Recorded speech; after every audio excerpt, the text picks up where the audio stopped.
Gig workers వాళ్ళకి కొంత respect ఇద్దాం మనము. అంటే జొమాటో, స్విగ్గీ మన ఇంటికి నిత్యావసరాలు మనం ఆర్డర్ చేయగానే టక్కున తీసుకొస్తున్నారు చూడు, వాళ్ళందరినీ గిగ్ వర్కర్స్ అని అంటారు. అంటే డెలివరీ బాయ్స్ కామన్ లాంగ్వేజ్‌లో. మొన్న ఒక మెసేజ్ చూసాననమాట సోషల్ మీడియాలో. పూణే బిజినెస్ మ్యాన్ పెట్టాడు.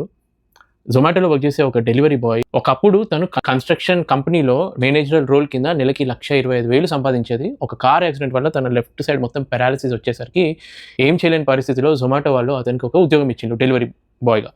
సో, తను ఒక డెలివరీ ఇచ్చినప్పుడు కొన్ని ఐటెమ్స్ మిస్ అయ్యాయి. మళ్ళీ తీసుకొని రండి అనంటే తను ఓకే అని చెప్పి ఎక్స్‌ట్రా మనీ ఏం తీసుకోకుండా మళ్ళీ డెలివరీ చేసిండు. సో, అతని స్టోరీ ఇతను విన్నాడనమాట ఈ పూణే బిజినెస్ మ్యాన్. ఇట్లా యాక్సిడెంట్ అయింది, ఇదంతా అయింది అని చెప్పి. సో, తను ఒక్క కంప్లెయింట్ కూడా చేయలేదు తెలుసా? దేవుడు నాతోటే ఎందుకు ఇట్లా ఆట ఆడుకున్నాడు? ఎందుకు నాకు యాక్సిడెంట్ అయింది?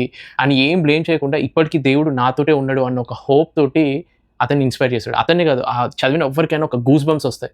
తను కష్టపడేది వాళ్ళ బిడ్డ డెంటిస్ట్రీ కోర్స్ చేస్తుందంట. సో, బిడ్డని ఎట్లైనా తన డ్రీమ్ నెరవేర్చాలి అన్న క్రమంలో ఒక తండ్రిగా తను పడుతున్న కష్టానికి నిజంగా హ్యాట్స్ ఆఫ్. కొందరి డెలివరీ బాయ్‌లు అప్పుడప్పుడు చిన్న పాప అంటే వాళ్ళ భార్య చనిపోయేసరికి ఆ పాపని ఇంట్లో వదలలేక ఆ పాపని తనతో క్యారీ చేసుకుంటూ డెలివరీ చేస్తున్నారనమాట. సో, కొందరేంటంటే మంచిగా చదువుకొని ఉద్యోగం కోసం ట్రై చేస్తూ పార్ట్ టైమ్ డబ్బులు సంపాదించే క్రమంలో ఈ పనులన్నీ చేస్తూ ఉంటారు. వాళ్ళకి కొంత రెస్పెక్ట్ ఇద్దాం మనము.